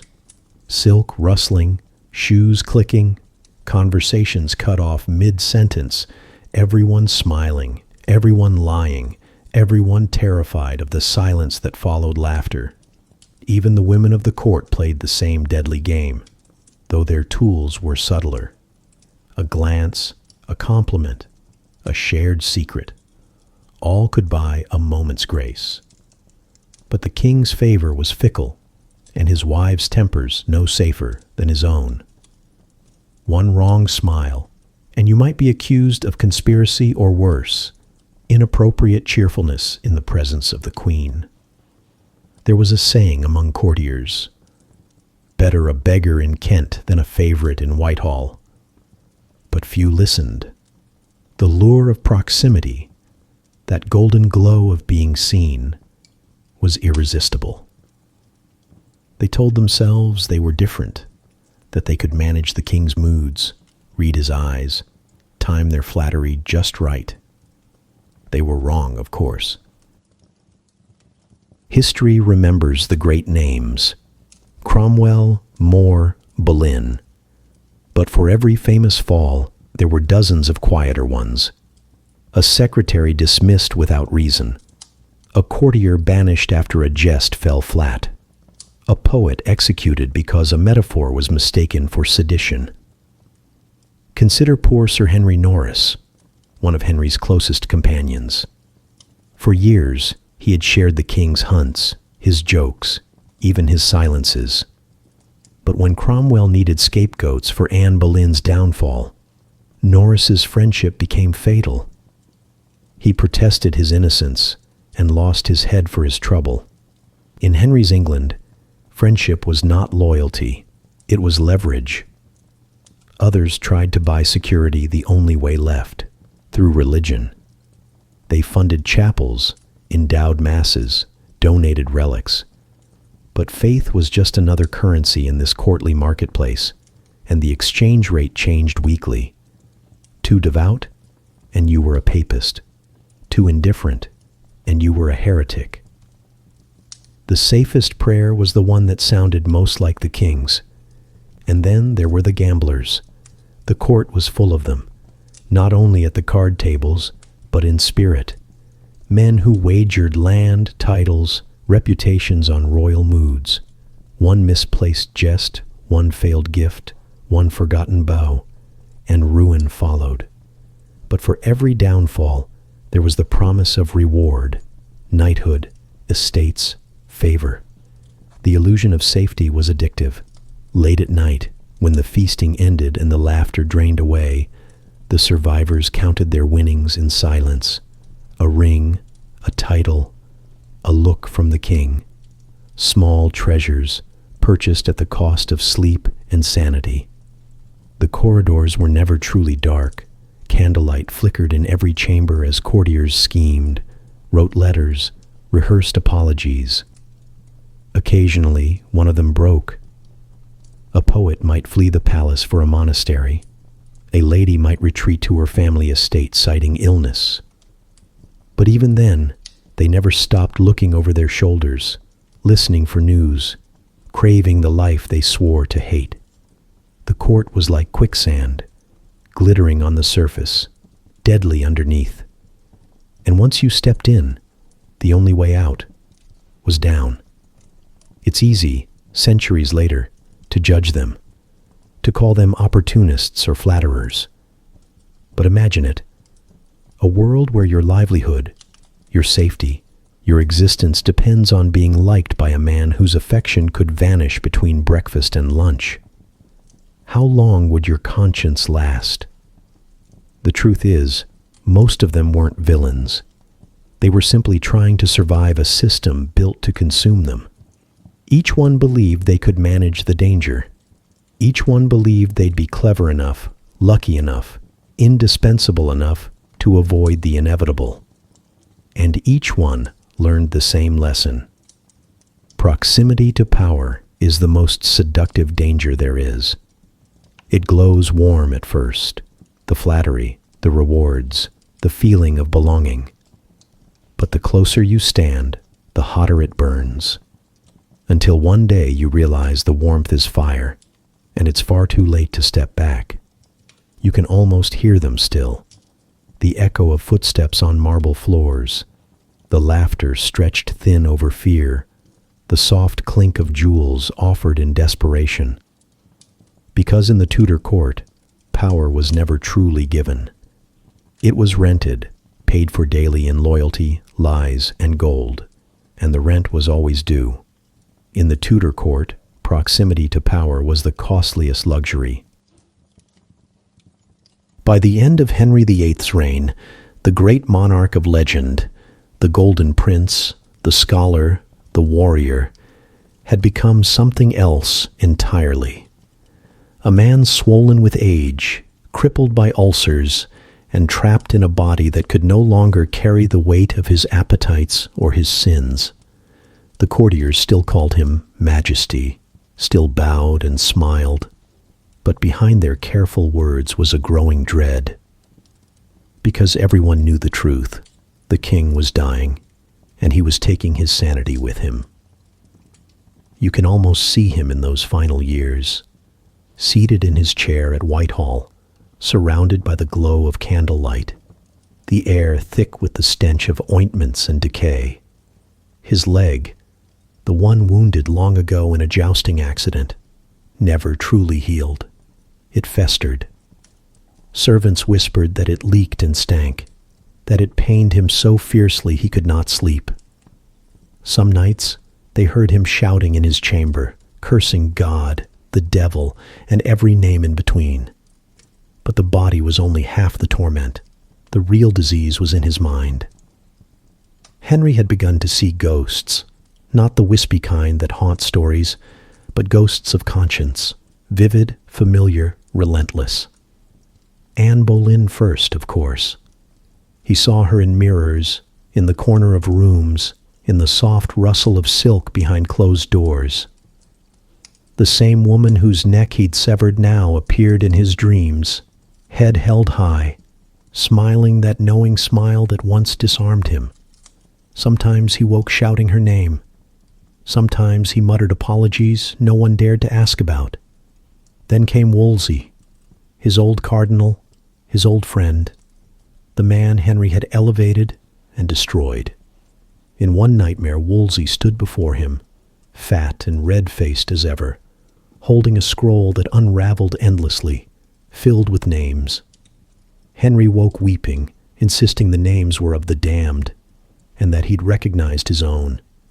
And then, worst of all, Thomas More, calm, forgiving, infuriatingly serene.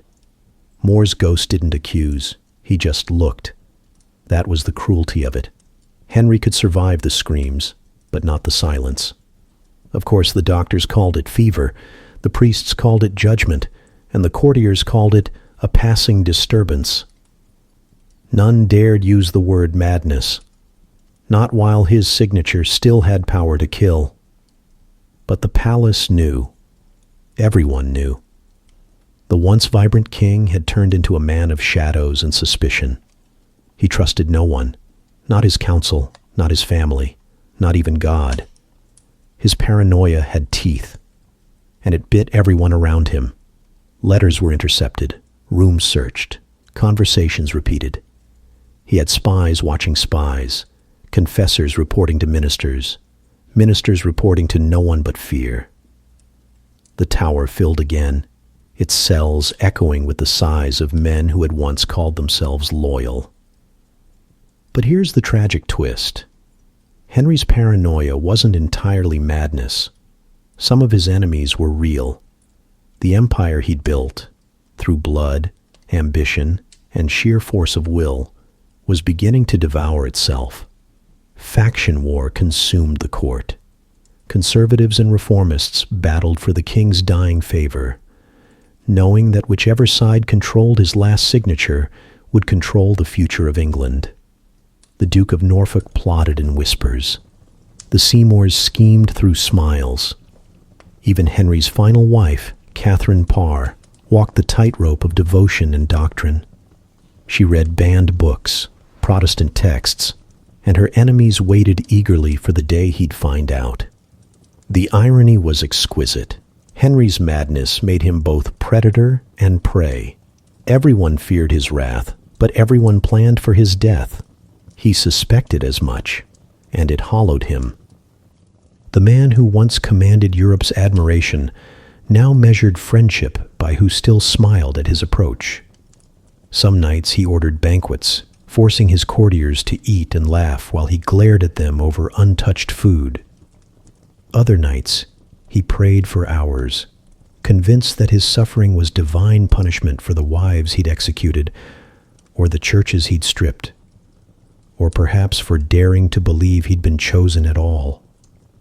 And yet, between the storms, he still had flashes of lucidity. He could charm, even joke, when the mood struck. He'd speak wistfully of his youth, of hunting and music, of the smell of horses and the sound of trumpets at dawn. The courtiers would laugh softly, nodding, pretending to remember a golden age they'd never seen. He'd fall silent then. Sometimes he'd ask for songs, old ones, the kind he'd sung with Anne before the crown became a cage. When the music ended, he'd stare into the fire and whisper, "They all betrayed me." But deep down, he knew the truth he could never say aloud. He had betrayed them first. The palace around him grew quieter as he weakened. Even the servants moved like ghosts now, careful not to disturb him. He dismissed his old counselors, replacing them with flatterers too young to remember his glory days. He liked them better that way, pliable, obedient, unaware of who he used to be. There's something pitiful in that image. The great king who once made Europe tremble, now surrounded by sycophants, half delirious, mumbling prayers for mercy he'd never shown anyone else. In 1547, the end finally came. It was a cold January morning, the kind of day that makes you see your breath and remember you're mortal. The priests gathered around his bed, murmuring Latin, while courtiers lingered in the doorway, already calculating what his death might mean for them. Henry asked for his confessor, the only man he still halfway trusted. They say he whispered something, too softly to hear. Perhaps a name, perhaps a plea. And then he was gone.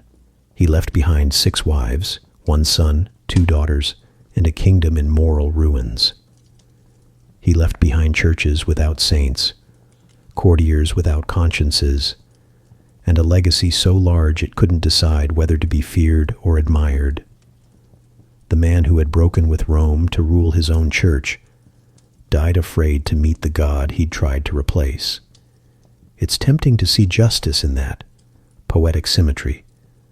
But if you look closely, it's just tragedy. A man who wanted to be immortal, undone by the same flesh and fear that plague us all. The court moved on quickly, of course. They always did. His body was embalmed, sealed in lead, and carried to Windsor.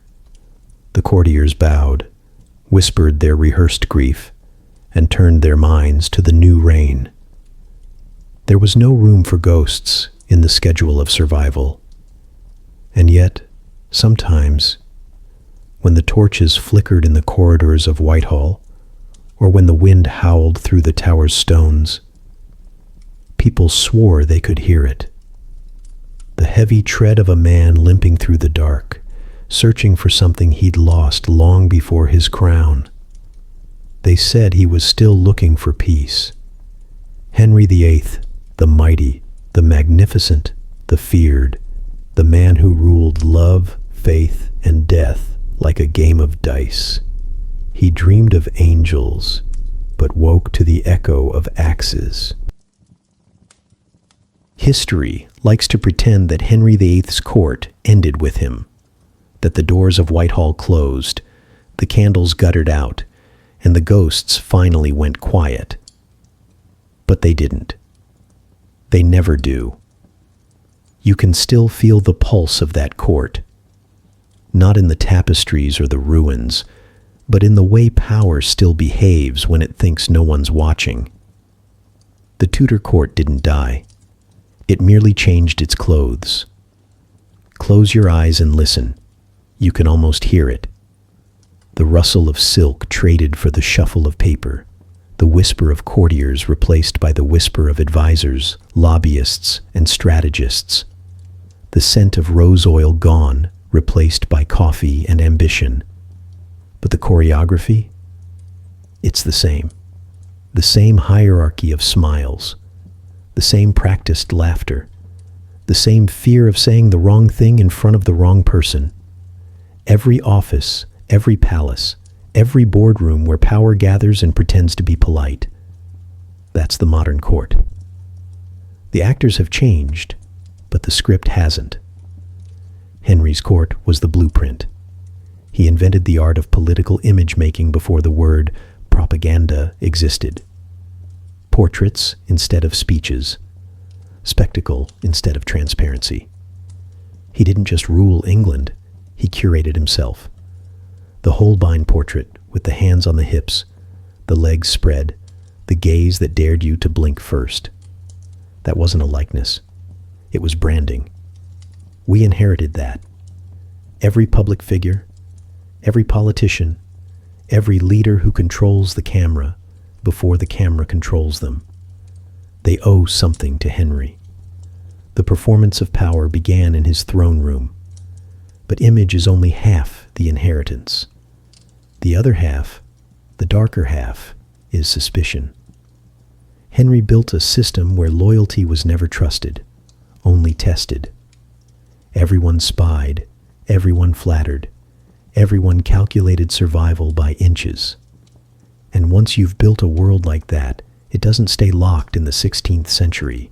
It seeps, it evolves, it learns new languages, diplomacy, policy, PR.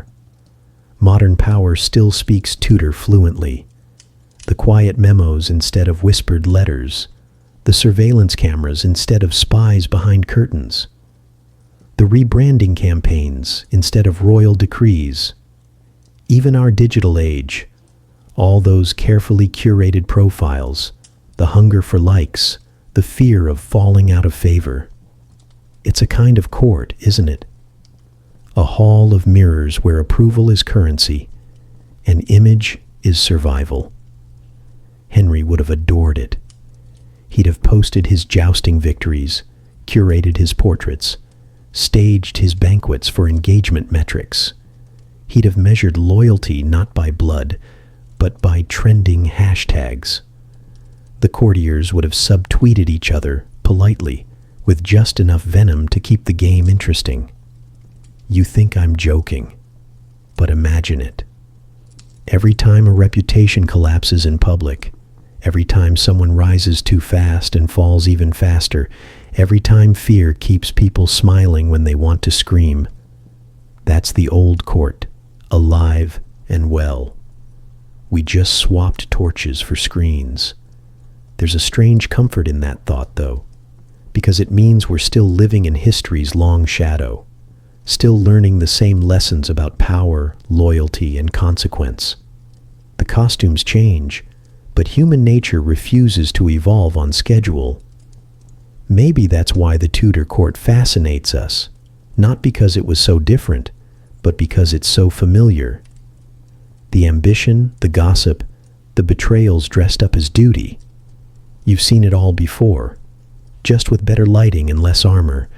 And if you've made it this far, truly this far, you've walked the whole corridor. You followed Henry from his golden youth to his haunted twilight, from laughter to silence. You've seen the faces change, the crowns fall, the alliances dissolve. You've heard the whispers behind the throne and felt the chill of a world where affection could kill. You've watched a kingdom learn, painfully, that power doesn't purify, it infects. You might think of that the next time someone in power tells you they serve for the good of the people. Henry said that too. So did his courtiers and his wives and the men who built scaffolds in his name. Everyone believed they were doing their duty. Everyone always does. That's the last secret of Henry's court, not how it ended, but how it never truly did. It lives in us, in every quiet calculation before we speak, in every mask we wear to keep the peace, in every nod we give to authority when we should be asking questions. The court survives because it's not a place. It's a behavior, a survival instinct. And maybe, just maybe, that's what makes history so haunting. It doesn't stay buried. It lingers softly in the way we walk through our own corridors of power, real or imagined, pretending we're safer than those who came before. But here's the truth. No one who danced in the king's shadow ever truly was. You've heard every whisper the palace dared to keep, and still it keeps more. The walls of Henry's court were never built to contain silence. They were built to echo, to carry laughter, confessions, and secrets from one century to the next. And tonight, you've walked through all of them. From the glitter of coronations to the hush of the tower, from the thrill of ambition to the stillness of guilt. You've seen kings rise and falter, queens love and fall, and courtiers trade their souls for the sound of their names on royal lips. You've stood in candlelight beside ambition and watched it devour itself. And through it all, the feasts, the trials, the prayers, the lies, you stayed. You listened. You kept watch. Thank you for that. Because history, after all, isn't just the story of what happened. It's the story of who dares to remember. Every time you lean in to listen, every time you breathe through the silence between words, you keep these ghosts from fading completely. You remind them that the past still has an audience. Now the torches are low. The guards have stopped pacing. Even the ravens at the tower have tucked their heads beneath their wings. The palace sleeps, uneasy, yes, but not unguarded.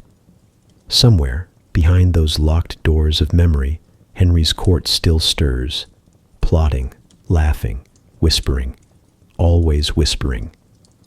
And you, well, you've earned your place among them. If you stayed awake until the very end, you're already part of this midnight court. Subscribe so the next secret finds you first. Close your eyes. Let the echoes fade. The silk, the steel, the prayers, the screams. They're all soft now, like dust settling after centuries of noise. The past has spent its voice for the night. All that remains is quiet. Thank you for keeping watch through the long night of history, for listening when others would rather forget, and for letting the ghosts speak a little longer. Sleep now. The story is done. The crown is heavy. And you, dear listener, have carried it with me. And if you're still here, still awake, then know this. By listening, you've already supported everything I do. Every whisper, every word, every truth pulled from the dark. So thank you. Now rest easy. The court is asleep. And so, at last, can you?